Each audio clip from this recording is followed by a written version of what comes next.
कि आज सचमुच में खुशी का दिन है और बड़ा दिन है। परमेश्वर की हज़ूरी में हम खुदा के कलाम के बीच में कुछ बातों को सुनने के लिए मैं ज़्यादा समय आपका नहीं लूँगा।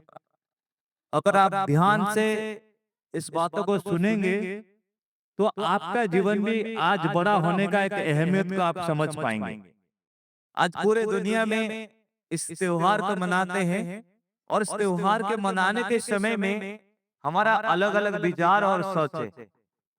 जब हम अलग-अलग विचार और सोचों के बीच में हैं, कई प्रकार का लोग कई प्रकार के सोच के साथ इस बातों को बोलते हैं। पर जो सच्चाई है, उस सच्चाई से हम कई बार परे खड़े रहते हैं।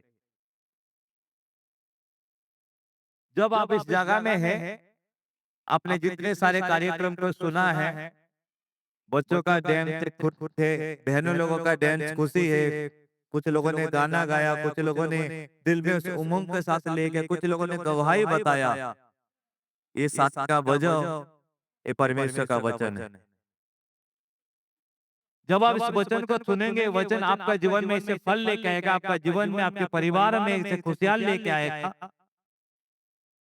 आप सोचते 1 मिनट में कुछ लोगों ने आपको गवाही बताया कि मेरा जीवन कैसे था, लेकिन आप उनसे पूछिए वो कितना समय तक बिस्तर में पड़ा रहा।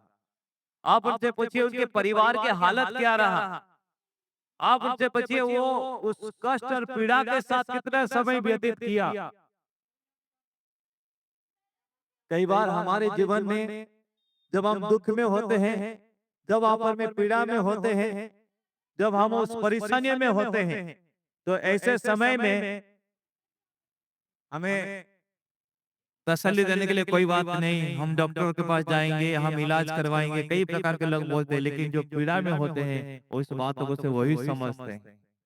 जिनका परिवार टूट गया हो, जिनके घर में खुशियां छिन गया हो, जिनके घर में शांतियां खत्म हो गया हो, जिनके परिवार में एक अशांति के साथ जीवन की रोटी खा रहे हो, जिनके परिवार में इतना दुख में जकड़े हुए हो, और ये संसार तरह तरह की साधना देता है, तरह तरह के साधन के जरिए लोग क्या करते हैं, थोड़ी देर के लिए शांति पाना चाहते हैं, अलग अलग कामों के द्वारा, अलग अलग चीजों के द्वारा, पर शांति ज्यादा देर तक नहीं है।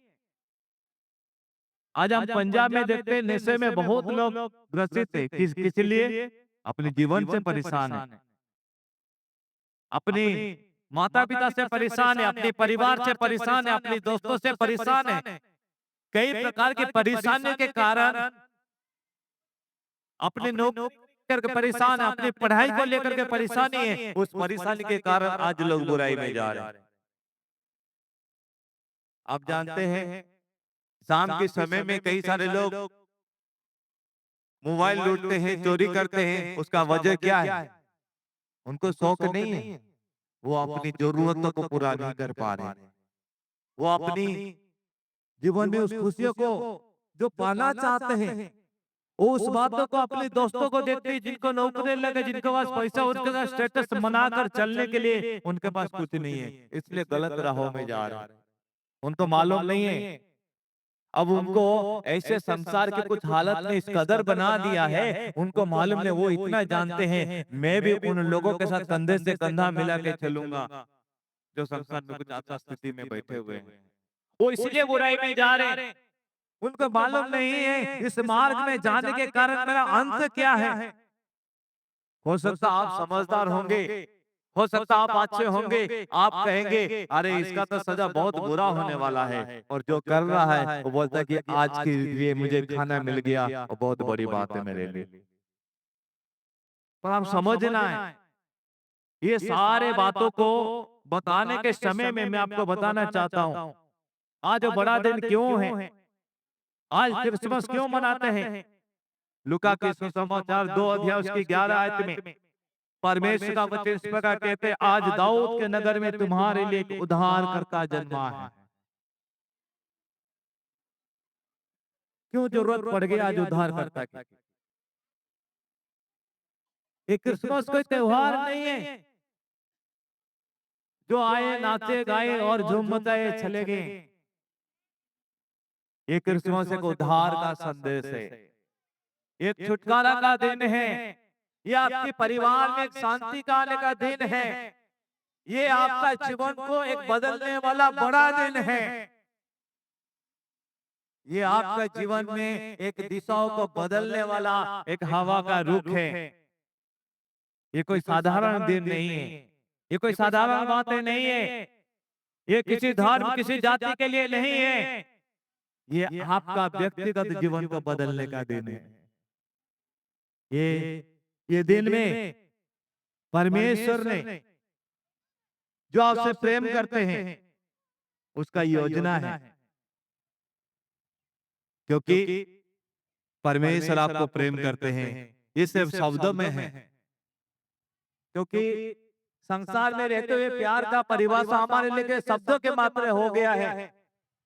संसार के प्यार के बारे में देखेंगे, कई बार हम पति पत्नी गर्लफ्रेंड बॉयफ्रेंड माता पिता का प्यार, उसी प्यार को सोच करके सोचते हैं यही प्यार है। पर मेरा प्रियो, प्यार शब्द बहुत पाक है, प्यार शब्द बहुत पवित्र है, प्यार शब्द वो साधारण शब्द नहीं है, और उस शब्द को उसका मतलब को संसार का प्यार के जोड़कर उसका ताकत को खत्म कर दिया गया है। पर परमेश्वर ऐसा नहीं है, परमेश्वर मनुष्य जैसे प्यार नहीं करता, परमेश्वर ऐसे प्यार करता है। परमेश्वर वचन के लिखा है, मैं मनुष्य जाति को प्यार करने के कारण मैं अपना एकलौता बेटा प्रभु यीशु मसीह को इस दुनिया में भेज दिया। वो एकलौता परमेश्वर का बेटा होने के नाते, वो स्वर्ग में सब कुछ रहने के बावजूद वो आपको मुझे प्यार करने के कारण आपको और हालत देखी नहीं गई, आपका कष्ट देखा नहीं गया, आपका पीड़ा देखा नहीं गया, आपका उस परेशानी को देखा नहीं गया, जिसलिए परमेश्वर उस प्यार के कारण अपना एकलौता बेटे को आपको इस दुनिया में भेज दिया है। इसको समझना बहुत जरूरी है। आज भी अगर आपका जीवन में किसी भी प्रकार का बेचैनी है, किसी भी प्रकार की परेशानी है, किसी भी प्रकार के पीड़ा में क्यों ना है, किसी भी प्रकार के आपका जीवन में अशांति है, तो उस अशांति को खत्म करने के लिए आपका दिल की बातों को समझकर परमेश्वर ने अपना एकलौता बेटे को भेज दिया है। पर इसको समझना बहुत जरूरी है। ये कैसे उस परेशानी से हम बहाल हो सकते हैं या बाहर आ सकते हैं, ये जानना हमारे लिए बहुत अहमियत है। क्योंकि परमेश्वर मनुष्य जाति को अपनी समानता में बनाया है, पर बनाने के कारण बाइबल इस बात को कहते हैं सारे मनुष्य अपने पाप में पड़ गया। दुनिया में कोई भी इंसान नहीं है, रोमियो 3:23 में कहते हैं कि क्योंकि सबने पाप किया है और परमेश्वर की महिमा से रहित है। हम जानते हैं झूठ बोलना पाप है, हम जानते हैं गाली देना पाप है, हम जानते हैं बुरे देखना पाप है, हम जानते हैं बुरे सोचना पाप है, हम जानते हैं बुरा सुनना पाप है, पर इस पापों में आप रोज जूझ रहे हैं, उस पापों में रोज डूबे जा रहे हैं, उसका कोई सॉल्यूशन है? पाप का मजदूरी मृत्यु है, उस मृत्यु से बाहर आने का कोई रास्ता है? जब हम रोज पाप करते हैं, क्या उस पाप का परिणाम हमें भुगतना पड़ेगा? क्या इसका कोई अंदाजा है? पाप करने के समय तो मजा आता है, बच्चे झूठ बोलने में भी मजा आता है, गालियां देने में भी मजा आता है, संसार के सारे बुराई करने में भी मजा आता है, चोरी करने में भी मजा आता है। ये सारे बुराई एक जो उसका अंत क्या है उसके बारे में हम कभी सोचते नहीं। सो बाइबल बताते दुनिया में कोई भी इंसान ऐसा नहीं है जिसने कभी पाप ना किया। सबने पाप किया है और सब परमेश्वर की महिमा से क्या हो गया? दूर हो गए। क्यों? पाप और अंधकार की ताकत है जो रोशनी से आपको अलग कर देता है। पाप और बुराई है जो परमेश्वर से अलग कर देते हैं, जो परमेश्वर के साथ आपका संबंध रिश्ता वो क्या करता है? खत्म कर देता है। पर परमेश्वर आपको मुझे प्यार करते हैं। परमेश्वर ने आपके मेरे लिए योजना बनाया है। परमेश्वर योजना वो उद्धार का जी योजना है। आप पाप में डूबते चले गए, परमेश्वर योजना बनाया इस पापों से कैसे मुझे बाहर निकालो। कई सारे नबियों को भेज के संदेश दिया, कई सारे लोगों के द्वारा इस बातों की योजना बनाया, पर किसी ने इस बातों में कुछ कार्य कर नहीं पाया। यूहन्ना 3:16 में कहते हैं, क्योंकि परमेश्वर ने जगत से इसे प्रेम किया। मेरा प्रिय सुनो, आप एक हिस्सा नहीं है। इस दुनिया में जितना सृष्टि है ये परमेश्वर का है, और परमेश्वर जगत से इसे प्रेम किया। सिर्फ ये नहीं है आप इस जगह में बैठे से आपके लिए नहीं है। इस दुनिया में जितना पेड़ पौधा, जितने जिसमें जान है, सभी से परमेश्वर प्यार करते हैं और बराबर प्यार करते हैं। परमेश्वर ने जगत से इससे प्रेम किया, अपना एकलौता पुत्र दे दिया, ताकि जो कोई इस पर विश्वास करे वो नाश ना हो बल्कि अनंत जीवन पाए। सो क्रिसमस जो है जो परमेश्वर के प्रेम की घोषणा है कि परमेश्वर आपको मुझे कितना प्रेम करता है, उस प्रेम से बनाने के लिए योजना बनाता है, उस परेशानी से बाहर निकली योजना बनाता है, और उसका उद्धार का एक पहलू एक क्रिसमस है, ये कोई त्योहार नहीं है। कई लोग अलग अलग बातों भी विचार रखते हैं, सोच रखते हैं, पर ऐसा नहीं, क्योंकि परमेश्वर की योजना इस प्रकार हुआ। इस क्रिसमस में आपको मुझे पापों से छुड़ाने के लिए परमेश्वर ने अपना एकलौता पुत्र को दुनिया में भेजना पड़ा। वो स्वर्ग छोड़कर के आपके बीच में आना पड़ा। क्यों आना पड़ा? क्योंकि उसका बिना कोई उद्धार दुनिया में आप कहीं भी जगह जा सकते हैं, पर उद्धार प्राप्त करने के लिए एक ही रास्ता, वो यीशु मसीह। परमेश्वर वचन में फिलिपियों के पत्र 2:7 में लिखा है कि उसने स्वयं को शून्य कर दास का रूप धारण किया, अपने आप को शून्य बना दिया, परमेश्वर होने के नाते भी मनुष्य का रूप धारण किया। साधारण मनुष्य के बीच में लगभग 33.5 साल उसने इस दुनिया में रहा।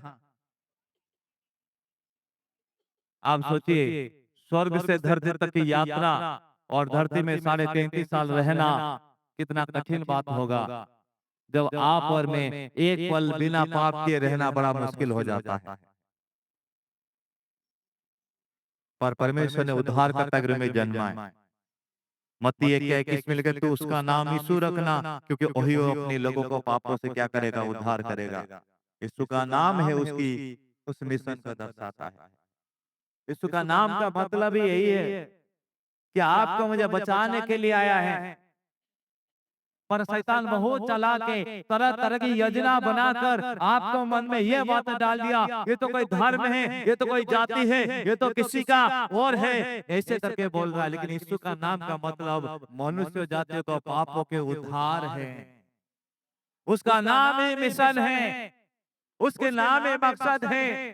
इसलिए उस दुष्ट की ताकत के सामने यीशु का नाम ही काफी है।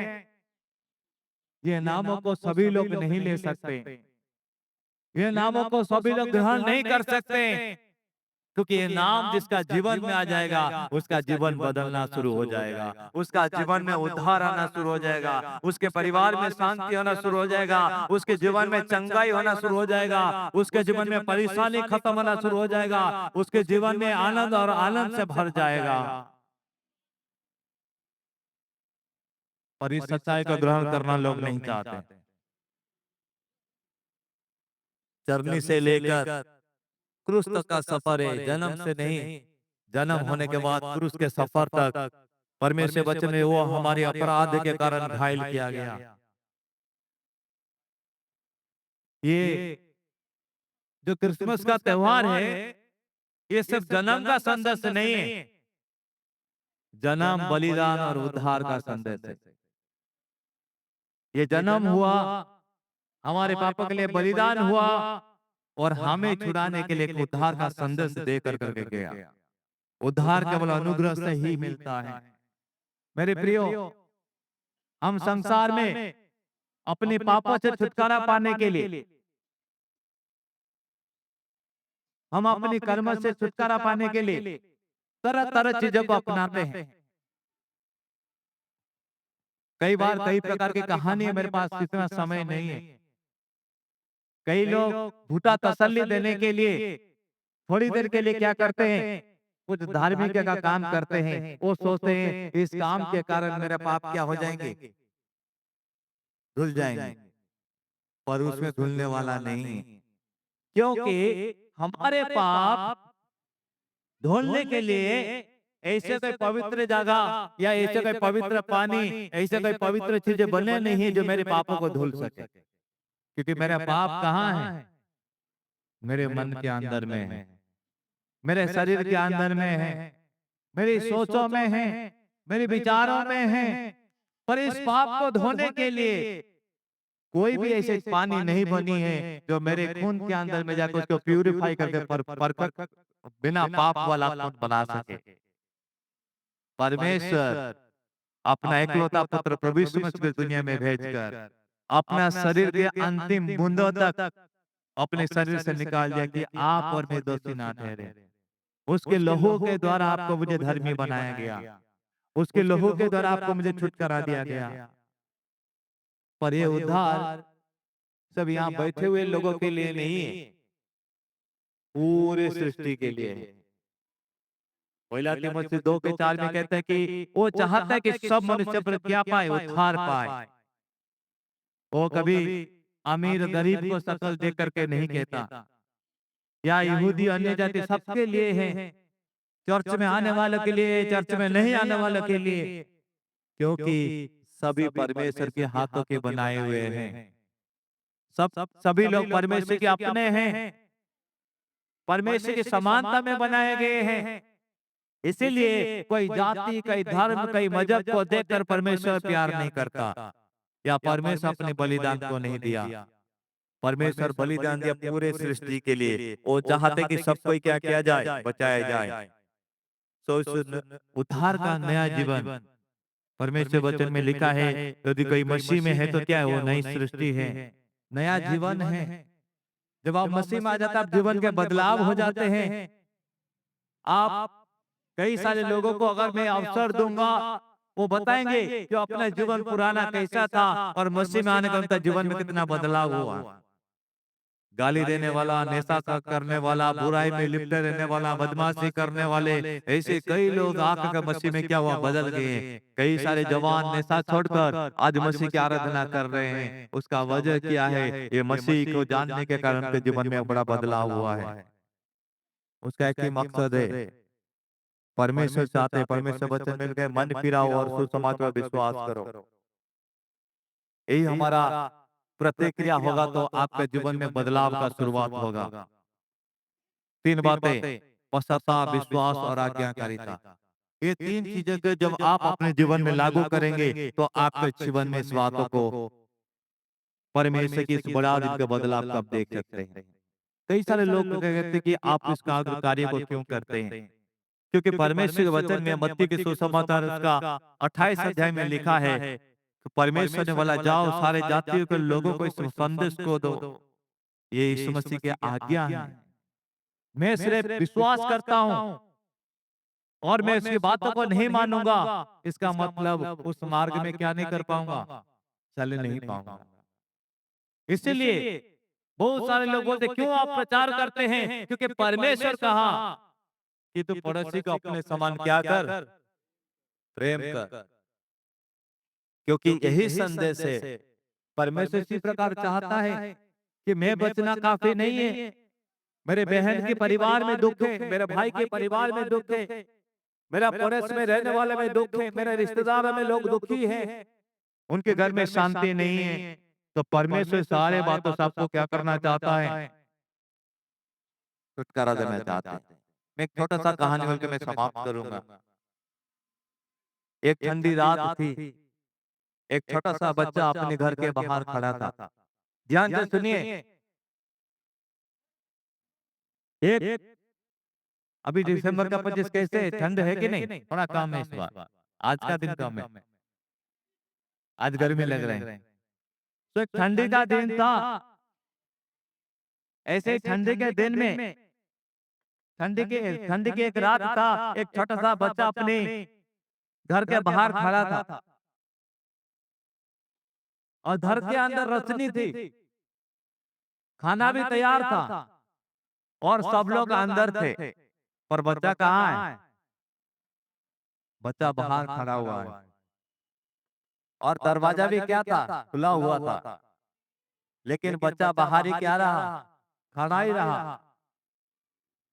तो किसी अंदर ने अंदर से पूछा, तू अंदर क्यों नहीं आता? और बच्चे ने कहा, मुझे बुलाया नहीं गया, मुझे डर लगता है, मैं गंदा हूं, मुझसे गलती हो गई है। ये किसका विचार है?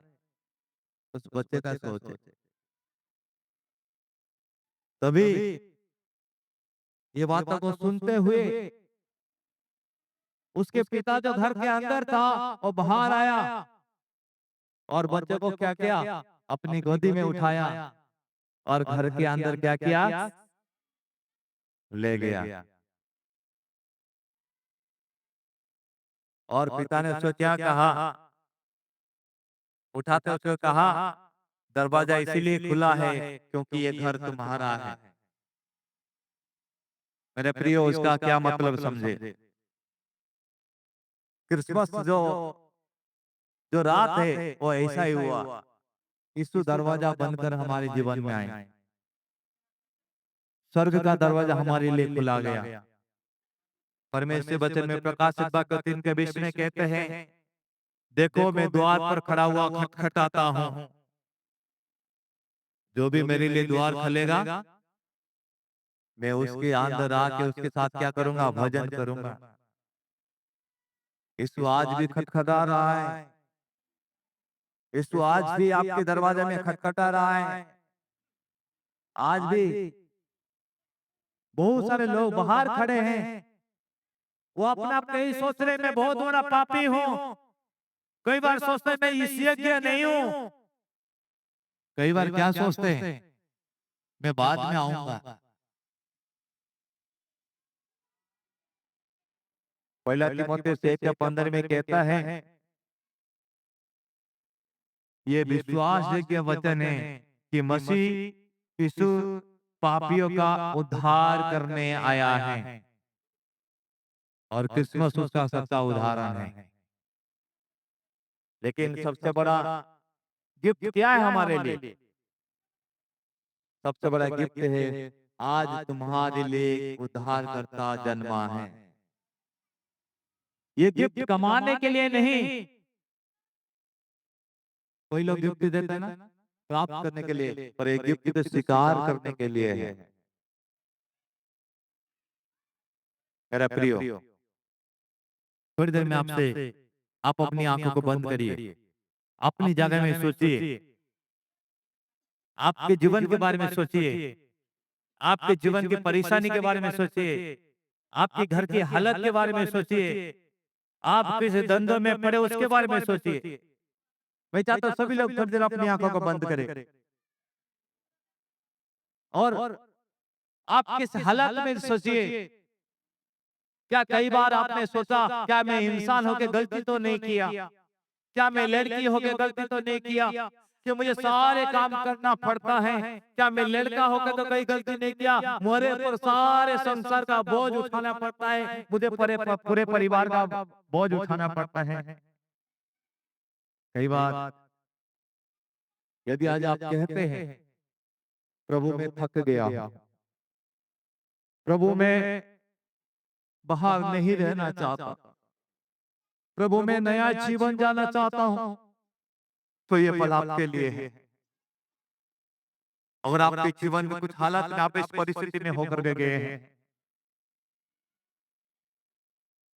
परमेश्वर आज आपको आह्वान करना चाहता है, परमेश्वर आज आपको बुलाना चाहता है। आप उस बच्चे के समान बाहर खड़े होने की जरूरत नहीं है। आज पिता आपको लेने के लिए आया है। आपको उस दरवाजे को खोलेंगे, द्वार को खोलेंगे, जो खुला हुआ द्वार के सामने खड़ा हुआ है। क्या आज आप उस अंदर को आना चाहते हैं? क्या उस नया जीवन को प्राप्त करना चाहते हैं? क्या आप अपने पापों से छुटकारा पाकर उस शांति को प्राप्त करना चाहते हैं? ये परमेश्वर चाहते हैं आपके जीवन की हालत को बदलने के लिए। परमेश्वर आज आपके जीवन में चाहते हैं। मैं फिर दोबारा दोहराना चाहता हूं, अगर आप कहते मैं थक गया हूं, प्रभु मैं थका हुआ हूं इस जिंदगी से, मेरा प्रियो हमें मदद करने वाला कोई नहीं मिलेगा। दुनिया के बहुत सारे लोग बहुत सारे बातों को कहेंगे, पर परमेश्वर जो आपसे प्रेम करते हैं, परमेश्वर आपका जीवन को बदलना चाहते हैं, परमेश्वर आपके जीवन में शांति देना चाहते हैं, परमेश्वर आपको चंगाई देना चाहते हैं, परमेश्वर आपका परिवार को हालत को बदल लेना चाहते हैं। वो परमेश्वर आज आपको उस द्वार के समान खड़ा हुआ, आपके लिए द्वार पर खड़ा है। आप बाहर खड़े होके उस ठंड का, उस दुखों का, उस अंधियारे का, उस परेशानियों का बोझ उठाने की जरूरत नहीं है। परमेश्वर कहता है, हे सब परिश्रम करने वाले बोझ से दबे हुए लोगों, मेरे पास आओ, मैं तुम्हें विश्राम दूंगा। अगर ये संदेश आज आपके पास है, अगर आप एक बोझ और पीड़ा के साथ जीवन को व्यतीत कर रहे हैं, तो परमेश्वर आज आपके लिए द्वार खोल के देने के लिए तैयार है। आज आपके लिए बड़ा दिन होने के लिए तैयार है। अब आज आपके जीवन में परिवर्तन का दिन हो जाएगा। हालेलुया। आप परमेश्वर की नई सृष्टि बन पाएंगे, आप एक नया जीवन की राहों में चल पाएंगे। पर ये आवाज आपके अंदर होना चाहिए, प्रभु मैं बाहर नहीं रहना चाहता, प्रभु मुझे नया जीवन चाहिए। तो ये पल आपके लिए, यदि आप यीशु को अपने जीवन में स्वीकार करना चाहते हैं, यदि आप फिर से प्रभु के पास लौटना चाहते हैं, यदि आज आप सच्चा क्रिसमस मनाना चाहते हैं, तो कृपया अपनी जगह से आगे आइए। ओ हालेलुया, हालेलुया, हालेलुया। मैं आपको प्रार्थना करने से पहले आप मेरे साथ इस प्रार्थना को दोहराइए। हे प्रभु यीशु, मैं मानता हूं कि मैं पापी हूं। मैं विश्वास करता हूं कि तुम मेरे लिए जन्मा, तुम मेरे लिए मरा और फिर मेरे लिए जी उठा है। आज मैं तुझे अपने जीवन में ग्रहण करना चाहता हूं। मैं इस बात को ग्रहण करता हूं, आप मेरे पापों को क्षमा कीजिए, मुझे नया जीवन दीजिए, मुझे नया हृदय दीजिए। ये आज से तू मेरा प्रभु है और तू मेरे जीवन का उद्धार करता है। मैं ये विश्वास करता हूं तू मेरे पापों के लिए मारा गया, गाड़ा गया, जी उठने वाला परमेश्वर है। प्रभु यीशु आज मेरे जीवन में कार्य करे। आज मैं अपने हृदय को खोलता हूँ, मैं आज अपने घरों को खोलता हूँ। प्रभु तू आज मेरे लिए अपने स्वर्गों को खोल। प्रभु तू आज मेरे जीवन में एक नया बदलाव को लेके आ। प्रभु यीशु आज मैं अपना पुत्र हाथ में समर्पण करते हुए ये प्रार्थना आपका प्रिय पुत्र प्रभु यीशु मसीह नाम से मांगते हो। आमीन, आमीन।